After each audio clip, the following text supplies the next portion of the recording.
ಇನ್ನು ಮಾಜಿ ಪ್ರಧಾನಿ ದೇವೇಗೌಡರ ಪತ್ನಿ ಚೆನ್ನಮ್ಮನವರ ಅಂತ್ಯಕ್ರಿಯೆಗೂ ಮುನ್ನ ಮಾಧ್ಯಮಗಳೊಂದಿಗೆ ಮಾತನಾಡಿದಂತ ದೇವೇಗೌಡರು ತಮ್ಮ ಅರ್ಧಾಂಗಿಯೊಂದಿಗಿನ ದಶಕಗಳ ಪಯಣವನ್ನ ನೆನೆದು ಅತ್ಯಂತ ಭಾವುಕರಾದರು. ಪತ್ನಿ ಅಗಲಿಕೆಯಿಂದ ಗದ್ಗದಿತರಾಗಿದ್ರು. ಧೈರ್ಯ ತಂದುಕೊಂಡು ಮಾತನಾಡಿದ ಅವರು, ನಾನು ಕಣ್ಣೀರು ಹಾಕಬಾರದು ಅಂತ ಮಾತಾಡ್ತೇನೆ. ನನ್ನ ಇಡೀ ಜೀವನ ಹಾಗೂ ರಾಜಕೀಯ ಬೆಳವಣಿಗೆಯ ಪ್ರತಿ ಹಂತದಲ್ಲೂ ನನಗೆ ಬೆನ್ನೆಲುಬಾಗಿ ನಿಂತು ಶಕ್ತಿ ತುಂಬಿದ್ದೆ ನನ್ನ ಪತ್ನಿ ಚೆನ್ನಮ್ಮ ಅಂತ ನೆನೆದ್ರು. ರಂಗನಾಥನ ಸನ್ನಿಧಿಯಲ್ಲಿ ಅಂತ್ಯಕ್ರಿಯೆ ನನ್ನ ಹುಟ್ಟೂರಾದ ಪಡುವಲೆಪ್ಪಿಯಲ್ಲೇ ಚೆನ್ನಮ್ಮನವರ ಅಂತ್ಯಕ್ರಿಯೆ ನೆರವೇರಿಸಬೇಕು ಎನ್ನುವುದು ನನ್ನ ಆಸೆಯಾಗಿತ್ತು. ಆದರೆ ನನ್ನ ಸ್ನೇಹಿತರಾದ ಡಾಕ್ಟರ್ ಕೃಷ್ಣ, ಹೆಣ್ಣು ಮಕ್ಕಳು, ಅಳಿಯಂದಿರು ಹಾಗೂ ಪುತ್ರರೆಲ್ಲರೂ ಒಟ್ಟಾಗಿ ರಂಗನಾಥ ಸ್ವಾಮಿಯ ಸಾನ್ನಿಧ್ಯದಲ್ಲಿರ್ತಕ್ಕಂಥ ಇದೇ ಜಾಗದಲ್ಲಿ ಸಮಾಧಿ ಮಾಡಲು ನಿರ್ಧರಿಸಿದ್ರು. ಮಕ್ಕಳ ತೀರ್ಮಾನದಂತೆ ಈ ಜಮೀನನ್ನ ಕ್ರಯಕ್ಕೆ ಪಡೆದು ಅಂತ್ಯಕ್ರಿಯೆ ನಡೆಸಲಾಗುತ್ತಿದೆ. ಇಂದು ಮಳೆ ಬಂದು ತೊಂದರೆಯಾಗಬಹುದು ಅಂತ ಹಲವರು ಆತಂಕ ಪಟ್ಟಿದ್ರು. ಆದರೆ ದೇವರ ಇಚ್ಛೆಯಿಂದ ಎಳ್ಳಷ್ಟು ಅಡ್ಡಿಯಾಗಿಲ್ಲ ಅಂತ ದೇವೇಗೌಡರು ತಿಳಿಸಿದ್ರು.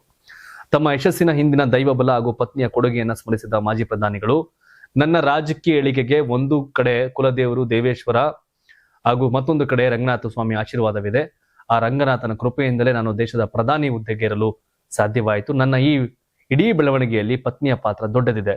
ಅವಳನ್ನ ಅನ್ನಪೂರ್ಣೆ ಅಂತ ನಾನು ಉಪೇಕ್ಷೆಯಿಂದ ಹೇಳ್ತಾ ಇಲ್ಲ. ಅವಳು ನಿಜಕ್ಕೂ ನನ್ನ ಬದುಕಿನ ಶಕ್ತಿಯಾಗಿದ್ದು, ಇಂತಹ ಜೀವನವನ್ನ ಇಂದು ಭಗವಂತನ ಸನ್ನಿಧಿಗೆ ಕಳಿಸಿಕೊಡುತ್ತಿದ್ದೇನೆ. ನನ್ನ ಯಶಸ್ಸಿನ ಅವಳು ನೀಡಿದ ಸಹಕಾರವನ್ನ ಪದಗಳಲ್ಲಿ ವಿಶ್ಲೇಷಿಸುವುದು ಕಷ್ಟ ಅಂತ ಹೇಳುತ್ತಾ ಕಣ್ಣಾಲಿಗಳನ್ನ ತುಂಬಿಕೊಂಡ್ರು. ಮಾಜಿ ಪ್ರಧಾನಿ ಎಚ್.ಡಿ. ದೇವೇಗೌಡ ಧರ್ಮಪತ್ನಿ ಎಚ್.ಡಿ. ಚೆನ್ನಪ್ಪನವರು ಅಂತ್ಯಕ್ರಿಯೆಯು ಆ ಸಂದರ್ಭ ಭಾವುಕ ವಾತಾವರಣದ ನಡುವೆ ಶಾಶ್ವತವಾಗಿ ನೆರವೇರಿತು. ಆರ್ಎಸ್ಎಸ್ ನಂಟಿನ ಸಂಸ್ಥೆಗಳಿಗೆ ಸಾರ್ವಜನಿಕ ವಲಯದ ONGC ಸಂಸ್ಥೆಯಿಂದ 666 ಕೋಟಿ ರೂಪಾಯಿ CSR ನಿಧಿ ಹರಿದು ಹೋಗಿದೆ ಎಂಬ ವರದಿ ಹೊರಬರುತ್ತಿದ್ದಂತೆಯೇ ಈ ವಿಚಾರವಾಗಿ ರಾಜ್ಯ ರಾಜಕಾರಣದಲ್ಲಿ ಭಾರಿ ಸಂಚಲನ ಶುರುವಾಗಿದೆ. ಕಾಂಗ್ರೆಸ್ ರಾಜ್ಯಾಧ್ಯಕ್ಷ ಹಾಗೂ ವಿಧಾನ ಪರಿಷತ್ ಸದಸ್ಯ BK ಹರಿಪ್ರಸಾದ್ ಅವರು ಈ ಕುರಿತು ತೀವ್ರ ಆಕ್ರೋಶ ವ್ಯಕ್ತಪಡಿಸಿದ್ದು, ಸಾರ್ವಜನಿಕರ ತೆರಿಗೆ ಹಣವನ್ನ ಸಂಘ ಪರಿವಾರದ ಸಂಸ್ಥೆಗಳಿಗೆ ದಾರೆ ಎರೆಯಲಾಗ್ತಾ ಇದೆ ಅಂತ ಗಂಭೀರವಾಗಿ ಆರೋಪ ಮಾಡಿದ್ರು.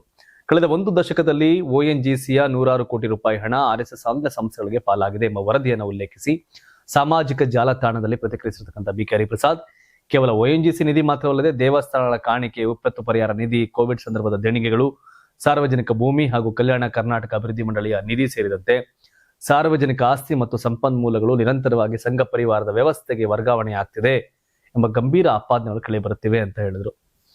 ಸರ್ಕಾರ ಇದೆ, ತನಿಖೆ ಮಾಡಿ, ಯಾರು ತಗೊಂಡವ್ರೆ ಅವ್ರನ್ನ ಬಂಧಿಸಿ ಅದನ್ನು ವಾಪಸ್ ತಗೊಳ್ಳಿ, ಎಲ್ಲೆಲ್ಲಿ ತಗೋಬಹುದು ಅಲ್ಲಿ. ಯಾಕೆಂದ್ರೆ ಈಗ ಒಂದು BJP ಒಂದು ಕಾಂಗ್ರೆಸ್ ಅವರೇ ತಾನೇ ಪಡೆಯಕ್ಕೆ ಸಾಧ್ಯ, ಅವರಿಬ್ಬರೇ ಪ್ರಬಲರು. ಈಗ ರಾಜ್ಯದಲ್ಲಿ ಯುವಕರ ಸಂಘಗಳಿಗೆ ದುಡ್ಡು ಕೊಡೋ ಲೆಕ್ಕಾಚಾರಗಳು ಮಾಡ್ತಿದ್ದೀರಿ. ಯಾರು ದುಡ್ಡದು? ಯಾವ ಕಾರಣಕ್ಕೆ ಮಾಡ್ತಿದ್ದೀರಿ? ಅದರ ಉದ್ದೇಶ ಏನು? Next what next? ಅದರಲ್ಲಿ ಅವ್ರು ಕೊಟ್ಕೊಳ್ಳಿ, ಇವ್ರು ಕೊಟ್ಕೊಳ್ಳಿ, ಎರಡು ತೆರಿಗೆ ಹಣಗಳಿದೆಯಲ್ಲ.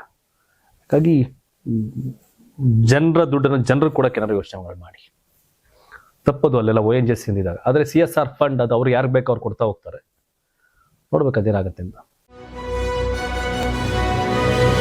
ಕೇಂದ್ರ ಸಚಿವೆ ಶೋಭಾ ಕರಂದ್ಲಾಜೆ ಕುರಿತು ನೀಡಿದ ಹೇಳಿಕೆ ವಿವಾದಕ್ಕೆ ಕಾರಣವಾಗುತ್ತಿದ್ದಂತೆ ಮಾಗಡಿ ಕಾಂಗ್ರೆಸ್ ಶಾಸಕ HC ಬಾಲಕೃಷ್ಣ ಸ್ಪಷ್ಟನೆ ಕೊಟ್ಟಿದ್ದಾರೆ. ನನ್ನ ಹೇಳಿಕೆಯಿಂದ ಯಾರಿಗಾದ್ರೂ ನೋವಾಗಿದ್ರೆ ಸಂಪೂರ್ಣ ವಿಷಾದ ವ್ಯಕ್ತಪಡಿಸ್ತೇನೆ ಅಂತ ಹೇಳಿದ್ದಾರೆ. ಮಾಧ್ಯಮಗಳೊಂದಿಗೆ ಮಾತನಾಡಿದಂತವರು, ನಾನು ಶೋಭಾ ಕರಂದ್ಲಾಜೆ ಅವರನ್ನ ಗೌರವದಿಂದ ಶೋಭಕ್ಕಾ ಎಂದು ಸಂಬೋಧಿಸಿದ್ದೇನೆ. ಸಾಹೇಬ, ಯಜಮಾನ ಎಂಬ ಪದಗಳನ್ನ ಮಾಜಿ ಮುಖ್ಯಮಂತ್ರಿ BS ಯಡಿಯೂರಪ್ಪ ಅವರ ರಾಜಕೀಯ ಹಿನ್ನೆಲೆ ಉಲ್ಲೇಖಿಸಲು ಮಾತ್ರ ಬಳಸಿದ್ದೇನೆ. ಇದಕ್ಕೆ ಬೇರೆ ಅರ್ಥ ಕಲ್ಪಿಸುವ ಅಗತ್ಯವಿಲ್ಲ ಅಂತ ಸ್ಪಷ್ಟಪಡಿಸಿದರು. ಇದಕ್ಕೆ ತಿರುಗೇಟು ನೀಡಿರ್ತಕ್ಕಂಥ ಕೇಂದ್ರ ಸಚಿವ ಪ್ರಹ್ಲಾದ್ ಜೋಶಿ, ಬಾಲಕೃಷ್ಣ ಅವರ ಹೇಳಿಕೆ ಅಸಭ್ಯತೆಯ ಪರಮಾವಧಿಯಾಗಿದ್ದು ಮಹಿಳೆಯರ ಬಗ್ಗೆ ಕಾಂಗ್ರೆಸ್ನ ನಿಜವಾದ ಮನೋಭಾವವನ್ನ ಪ್ರತಿಬಿಂಬಿಸುತ್ತದೆ ಅಂತ ವಾಗ್ದಾಳಿ ನಡೆಸಿದರು. ಜೊತೆಗೆ ಮಹಿಳಾ ಜನಪ್ರತಿನಿಧಿಯ ವಿರುದ್ಧ ಅವಹೇಳನಕಾರಿ ಭಾಷೆ ಬಳಸಿರುವುದಕ್ಕೆ ಬಾಲಕೃಷ್ಣ ಅವರು ಮಹಿಳಾ ಸಮುದಾಯದ ಕ್ಷಮೆ ಯಾಚಿಸಬೇಕು ಅಂತ ಪ್ರಹ್ಲಾದ್ ಜೋಶಿ ಆಗ್ರಹ ಮಾಡಿದ್ರು. ಬಾಲಕೃಷ್ಣ ಅವ್ರಿಗೆ ಸ್ವಲ್ಪ ದಿನ ಮಂತ್ರಿ ಆಯ್ತಾರೆ. ಅವ್ರ ಆ ದಾಟಿ ಎಲ್ಲ ಗ್ರಾಮೀಣ ಭಾಷೆಯ ದಾಟಿ ಯಡಿಯೂರಪ್ಪನವ್ರನ್ನ ಸಾಹೇಬ, ಯಜಮಾನ ಅಂತ ಬೇರೆ ಕತೆ ಅಂತ ಅವ್ರು ಹೇಳ್ತಾರೆ. ಬಟ್ ಜನ ಬೇರೆ ಅರ್ಥ ಮಾಡ್ಕೊಂಡವ್ರೆ. ಇರಾನ್ನಲ್ಲಿ ಹೆಚ್ಚುತ್ತಿರುವ ಸಂಘರ್ಷ ಮತ್ತು ಯುದ್ಧದ ಆತಂಕಕಾರಿ ವಾತಾವರಣದ ಹಿನ್ನೆಲೆಯಲ್ಲಿ ಭಾರತ ಸರ್ಕಾರ ತನ್ನ ನಾಗರಿಕರಿಗೆ ಮುನ್ನೆಚ್ಚರಿಕಾ ಸಲಹೆಯನ್ನು ಕೊಟ್ಟಿದೆ. ಸದ್ಯ ಇರಾನ್ನಲ್ಲಿ ಪರಿಸ್ಥಿತಿ ಸುಧಾರಿಸುವವರೆಗೆ ಭಾರತೀಯರು ಇರಾನ್ಗೆ ಪ್ರಯಾಣಿಸುವುದನ್ನ ಮುಂದೂಡುವಂತೆ ತೆಹರಾನ್ನಲ್ಲಿರ್ತಕ್ಕಂಥ ಭಾರತೀಯ ರಾಯಭಾರ ಕಚೇರಿ ಮನವಿ ಮಾಡಿದೆ. ಈಗಾಗಲೇ ಇರಾನ್ನಲ್ಲಿ ನೆಲೆಸಿರುವ ಭಾರತೀಯರು ಲಭ್ಯವಿರುವ ವಿಮಾನ ಸೇವೆಯನ್ನು ಬಳಸಿಕೊಂಡು ತಾತ್ಕಾಲಿಕವಾಗಿ ದೇಶ ತೊರೆಯಲು ಪರಿಶೀಲಿಸುವಂತೆ ಸೂಚಿಸಲಾಗಿದೆ. ಅಲ್ಲಿಯೇ ಉಳಿಯುವವರು ಅತ್ಯಂತ ಜಾಗರೂಕರಾಗಿರಬೇಕು, ಸ್ಥಳೀಯ ಆಡಳಿತದ ಮಾರ್ಗದರ್ಶನಗಳನ್ನು ಪಾಲಿಸಬೇಕು ಹಾಗೂ ಸೇನಾ ಚಟುವಟಿಕೆಗಳು ಹೆಚ್ಚಾಗಿರುವ ಪ್ರದೇಶಗಳಿಂದ ದೂರವಿರಬೇಕು ಅಂತ ತಿಳಿಸಲಾಗಿದೆ.